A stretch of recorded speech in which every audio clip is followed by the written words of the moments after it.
Part two with our conversation with Mitch Webb, we dig even deeper into what it means to live in alignment with your body and your values. If you've ever wondered how to find balance between showing up for your family and caring for yourself, this episode is filled with real, impactful, practical guidance on how you can start living more fully today. I just want to So reinforce some of those things that you said. Honor my capacity and give yourself permission to take breaks. That's hard for most of us to do. And especially, you talked about things being sexy. I think that's a good word for it. Our culture is very much hyper focused on these things. And it's so hard to push against that culture in so many ways. I don't know that I like my culture, or whether it's your national culture, your family culture, whatever it is. Often the trending thing is not usually what is healthy and good for us. How do you personally fight back against that? How do you combat that culture that tells you all of these things? What do you do? it's ultimately an individual decision, and with enough evidence, you're going to make the right decision for you. You can follow the crowd. How does that feel? How do you feel the next day? Is your intention to connect or is it to disconnect? I know that when I disconnect, I'm left feeling anxious and lonely and empty and unfulfilled, and I feel like crap. When I'm connected and present and open and vulnerable, it feels really good. It's just evidence, practice, seeing what works and trusting your body, trust the data. It should feel like crap after it. That's a good sign. If you feel good and it's fulfilling me, great. Let's do more of that. Ultimately, you can be in the matrix or out. You can be a hybrid. The future is community and more in-person support. The matrix feels robotic, fake, performative, and it takes a while to recognize that these things don't resonate. They don't feel authentic anymore. The more that we can observe, give ourselves permission to be authentic and show up in the way that we want, that feels good, the more we do that, the more evidence we get that this feels good and that the mainstream is going this way and that feels gross. That's a great sign. That's a somatic experience. I feel yuck in my body. I feel tight. My chest hurts and I want to move towards this or away from it. That's neuroception, right? It's really telling us what feels safe and what doesn't. If I'm like, oh, this feels gross, pay attention to that. Your body does not lie. Now, you can lie with your face and your thoughts and your head, but the body, if I'm in this posture and I'm collapsed, one way to start with that is, does this decision and choice and environment, does it feel like a hell yes? Does it feel like a no, no? But I'd say that's a no. Yeah. I'll give you a little heads up so you have time to think about it as I'm speaking, but I'm curious what has felt gross and what you've done to move back from that and shift and course correct in your own way. I'll ask you that in a second, but I just love your analogies, like the one with the dam and kind of putting your hands up or just white knuckling it a lot of times. But then that's just also the matrix one. Are you in or out of the matrix? Does it feel fake, robotic, performative? And I think that's a great way to visualize it. Like, what do we want? I have a French foreign exchange student that said, "Are you a sheep? Do you just follow people? Are you just gonna follow everyone else even when it's to you or your family's detriment?" Like, I've been having a lot of conversations about that with my kids about tech. They're like, "But everyone else does this. Why do we have to have these boundaries?" I'm like, "Because we know what's good for us." And we try to get collaboration, have more conversations so it's not this pure control thing, but it's so hard to do that, especially when your kids are saying, "No, but I want this shiny thing over there, and I want all of these shiny things," none of which are very good for us. But Mhm. anyway, going back to my question for you, what do you do in your family culture to push back against those things that are shiny, but not necessarily great for us? Yeah, feel like I've got to be productive to be successful. That's a big one. That a lot of time will get in the way when we're trying to rest. If I'm telling myself I can't do that, I need to earn it. I need to be productive before. That's just going to slow down productivity and increase stress and lack of sleep. And that's not a fun one to deal with. Another one is like walking on eggshells, keeping the peace, avoiding difficult conversations, or not being held accountable for something I commit to. That was a big one for me this year, and there was a lot of people that I surrounded myself with, keeping them happy, but only sharing the parts of me that felt like they belonged in the conversation. And I didn't even know that I had parts of me that didn't belong until I could see that. It was like an afterthought. I would be in a relationship with friends and we'd be sharing opinions, and the next day I would be really dysregulated and stressed out and not understanding. And ultimately, it came down to my opinion didn't matter. We certainly disagreed, but I was avoiding sharing my truth and contributing to the wounding that I had as a child that said, you don't belong here. These thoughts, these beliefs don't belong here. And so I would walk on eggshells, avoid conversations and confrontation. And that was the self-abandonment piece. So that's something I cannot do again. I'd rather meet the difficult conversation head on than build resentment and ultimately be pissed off because I wasn't honoring what I really felt. Same thing with like from the health perspective, restrictive eating, more like punishing eating. Sure, you can lower calories and lose a little bit of body fat, but why are we doing that? I was fasting and always afraid of carbohydrates. Same thing with working out. The reasons I was working out was because I felt like I had to look a certain way and people were going to like me or notice me more instead of, man, this makes me feel good. It's an anchor in my day and it helps me regulate and helps me sleep better.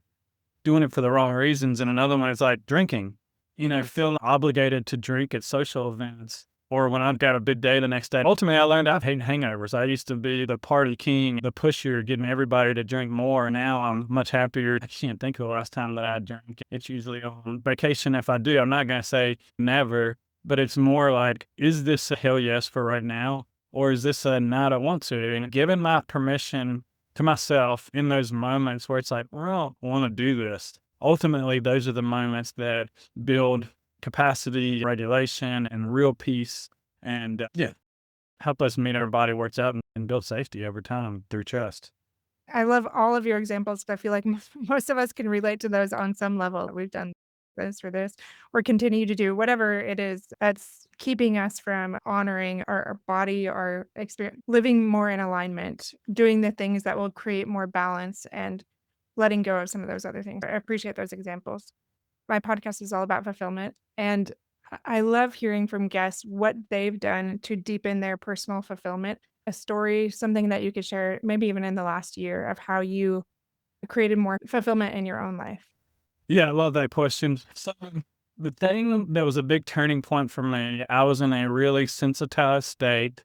I was very anxious, not sleeping, fatigued, cycling between big activation and shutdown, freeze, fawning, as you would say.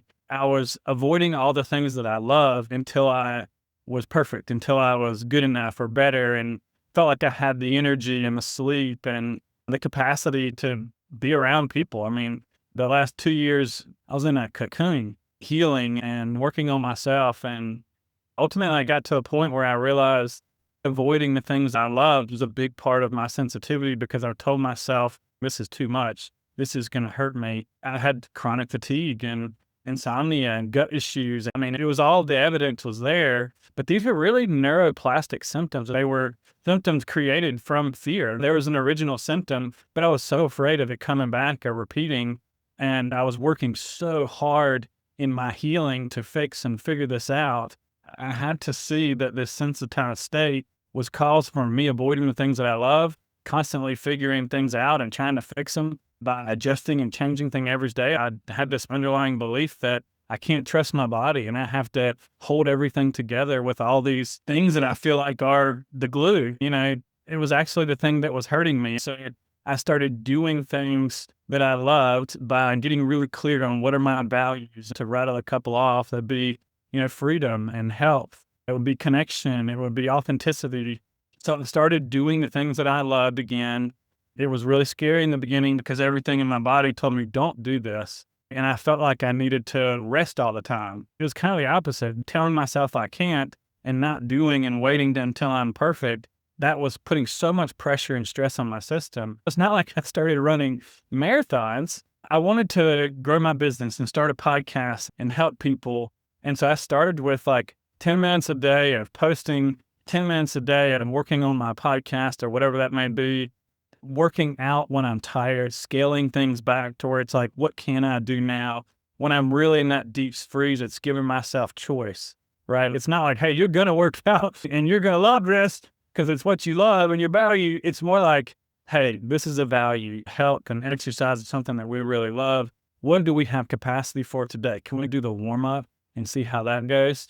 Oh, okay. That felt good. Keep going. Slow down. Done. Let's go get in the sauna. It's giving myself choice, meeting myself where I'm at, doing the things I love. What that's doing is showing up for myself unconditional love, saying no matter how you feel, I'm going to be here. It's building capacity to be with difficult sensation.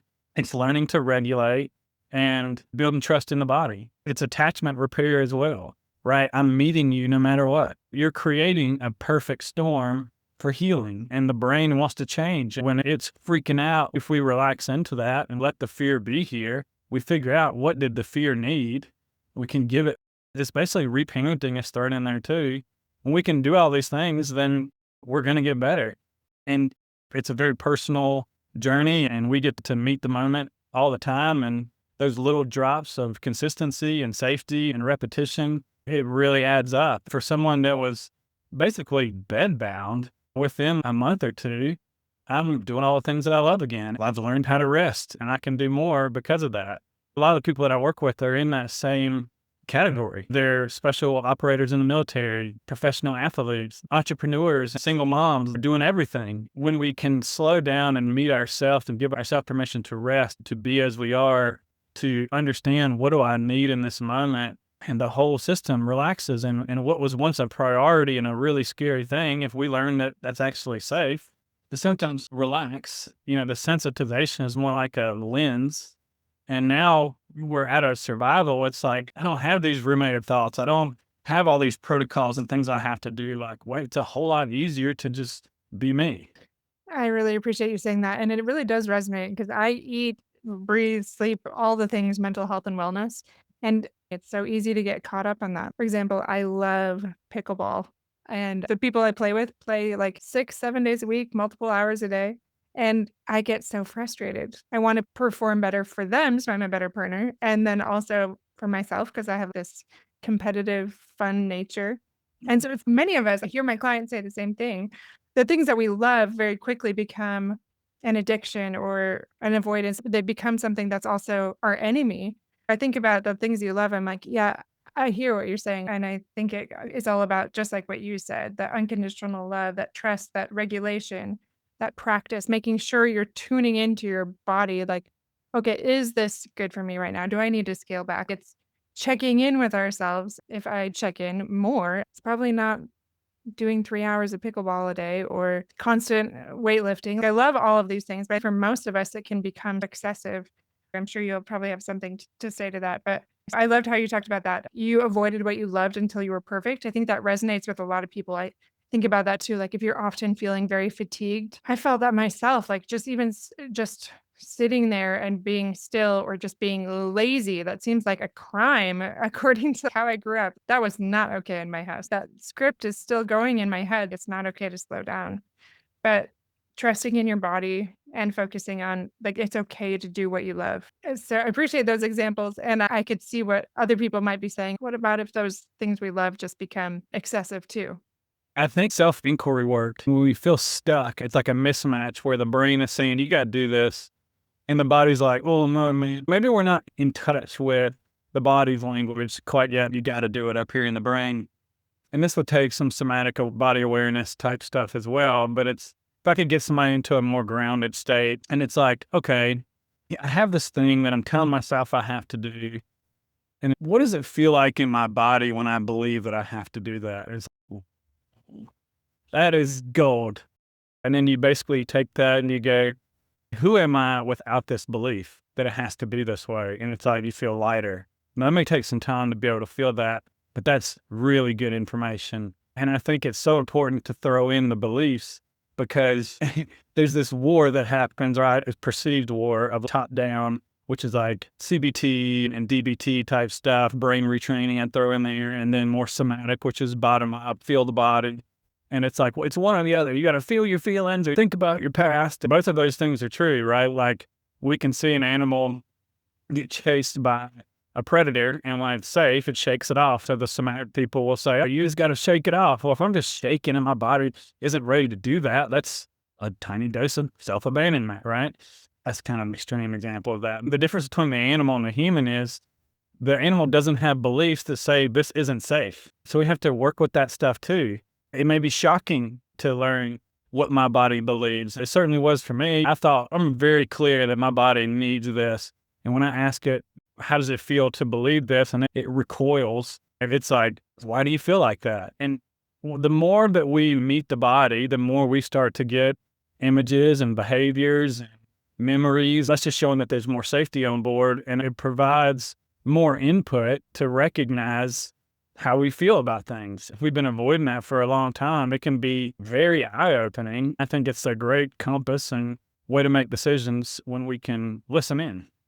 Yeah, I agree with everything you said, and it almost makes me think of those people that get to the point where they're like, "This fatigue is not worth it, this constant scrambling." There's almost this natural progression for a lot of people, especially in middle ages, to move towards, like, yoga or that inner work or healing therapy. This can't be maintained, nor do I want it to be.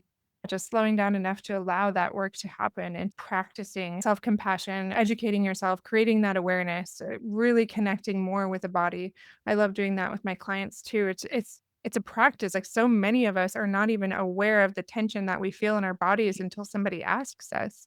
I And it's really cool to see when we do some orienting and we slow down and we feel our damn shoulders up to our ears for the first time. So I had a client, one of my first guys that I was working with, that we started doing some more nervous system type stuff. And he hired me to lose weight.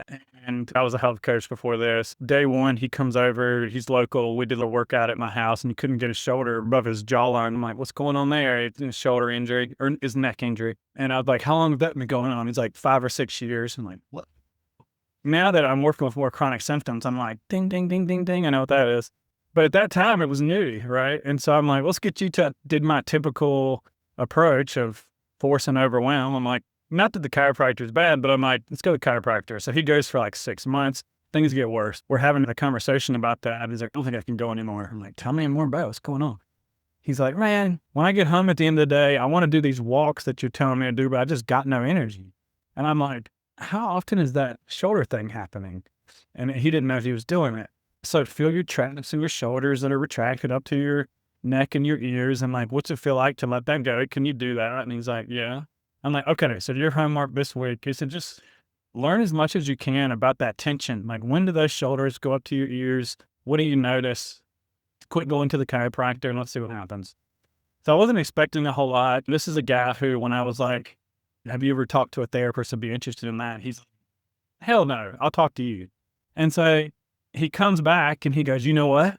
Lots of awareness. This is a good old boy, which means he came from poverty, made a bunch of money, and had all these people wanting a piece of him. And so he was in these meetings and he said, yeah, I'm sitting in these meetings with my people that work with me and people I'm working with. And I hate these meetings. They're super stressful and I'm just trying to get through them. And I said, okay, cool. So the next week, I want you to notice that tendency and let that tension drop as much as you can. I want you to feel your butt in your chair. We learned about orienting and how to sense our breath and sense our environment, use our senses to be here. I want you to really listen to what everybody's saying. If you need to take the notes, do that. I want you to look for what's going on. I want you to see if you can notice your breath, look at the walls and the colors. I want you to be in this environment as much as you can.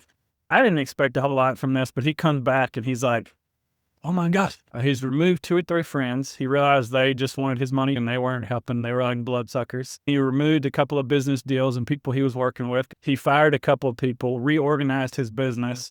And at the end of that week, his neck pain was improved by like 60, 70%. It was just insane. And I've seen many examples. I've got a lady, she's 68 years old, has had a chronic cough since her husband died 5 or 6 years ago. And 3 30-minute sessions of connecting with her body, she's off her inhaler and her coughing is down by 50 or 60%. Why? Because they're paying attention to their body. Wow. Such good stories. I'm so glad you told them. I am a sucker for stories. And it goes back to the main message of what you're saying. Just listen to your body and that we're our own medicine. And that is a great place to end it. Do you have a final thought on like a mantra or something we didn't quite get to today that you want to end with? I'd say if this resonates and you're feeling the impulse that maybe this stuff is you and it's resonating, start now. There's so much good information out there, free information. I really love my mentor, Irene Lyon. She's got a 21-day and a 12-week program that are fantastic. Lots of free resources. I've got a podcast, Rude to Conversations, putting stuff up on my webpage, mitchwebb.com. Pick up a book, talk to a friend. Anybody that's listening to this, I'm doing free 30-minute intro calls. There's no obligation to sign in. If this resonates, hit me up. Let's talk about it. We'll see if this is a good fit for you. If we don't resonate with each other, we don't feel like it's a good fit here, I'll point you in the right direction. There's a million ways to get up the mountain when it comes to this work. It all starts with education and awareness. So start learning, pick up a book, watch a podcast, check out Kendra's work. I've seen lots of really cool stuff here as well. That's what we're doing. We're just trying to spread the word. It's been so impactful for me with Kendra and other people that we've worked with. It feels like a magic trick for someone who's been forcing themselves for 20 years. You mean I got to surrender and listen and rest, and I'm going to be 2 or 3 times more productive when I'm not shaming myself and beating myself up for not being perfect? Like, it's a magic trick. Get a guide, get someone that can help you. Find someone that you really resonate with and you feel like have been in their shoes before, and they can guide you through. It's kind of crazy to look out at this world and see that people can prescribe medicine and put you on a couch and have a PhD and they've never met themselves and the depth that's required for healing. There's a lot of performative therapists out here that are prescribing medication. Not to knock medication, I've certainly taken it and used that over my journey. But so much of this stuff is simple. It's free. You don't have to do this huge protocol or do it all at once. Start small and meet yourself where you're at. Very well said. So many great nuggets in there. And we will put your information in the show notes. So if anything Mitch said resonated with you, feel free to reach out to him. And the main one you said was mitchwebb.com to be. Yeah, mitchwebb.com. I'm on LinkedIn, Instagram, Facebook, TikTok, YouTube, or read conversations. You can find me, reach out to me, shoot me a DM, and I'll take care of you. I love it. And just that last little plug, get a guide. I completely agree. My life didn't really change until I was willing to invest in a guide. I don't care who you are, how wise you are. If you are Yoda, you still need a guide. We all need somebody to help us pay attention to our blind spots or recognize what's going on that maybe we're not aware of. We'll get better and better at it with that guide. So I'm glad that you spoke to that too. But thank you again, Mitch, for coming on the show today. It was very helpful and speaking to some things that we might know about to some level, but maybe not pay attention too much in our scramble and our daily chaos. So I'm glad that you came on today. My pleasure. Thanks so much for having me, Kendra. It's great to chat with you. Thanks for being part of today's episode on fulfillment therapy. If this conversation inspired you, take the next step towards your fulfillment transformation by visiting fulfillmenttherapy.org. Remember, you can also email us at hello@fulfillmenttherapy.org if you want free coaching and have that become an episode. Don't worry, it is not overwhelming. You can just get simple guidance in a free way. You can also check us out on Instagram and Facebook. All of that is in the show notes. We'll see you back here on Monday with a new episode.